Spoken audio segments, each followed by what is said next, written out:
但是上有政策，下有对策，全国的酒店甲舞厅拢袂使营业咯，打害咯。伫酒店、伫舞厅伫上班的小姐，要安怎趁钱过生活呢？只好是家己来找出路。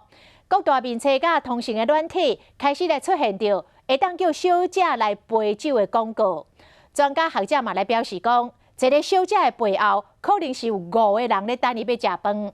所以，安尼点名特定的行业，要互做生意，人只好是转落地下到处服务，继续来赚。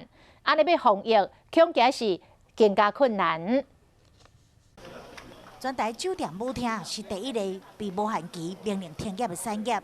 天网打广告，配合政府的政策，原本伫遮咧趁这小姐，即马要转对倒位咧？舞厅跟酒店关了，但是你可以来酒团唱卡拉 OK 啊，可以小姐包送到卡拉 OK 包厢。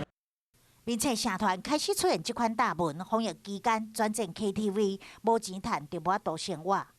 因为这个无薪假不晓得要放到什么时候，我们还是会自己去找出路。在讲说可能会去找传播这一块吧。它其实最后都不是说这个产业可以自动消失，或者是真的达到成功，最后都是地下化。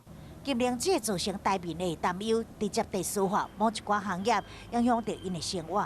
也有养小孩什么的，上班赚钱是很辛苦，我们是要陪客人去喝酒什么干嘛的。问题是你们这疫情全部打乱整个市场嘛。它不会制造人心安定，它会制造社会恐慌，而且一个小姐背后可能有5个人要等着她吃饭。酒店关门，命令无限期停业，对小姐来讲真的是伤过叮当。中央这款的措施对防疫把关会当有偌济帮助，恐惊这造成更较侪看袂到乌数。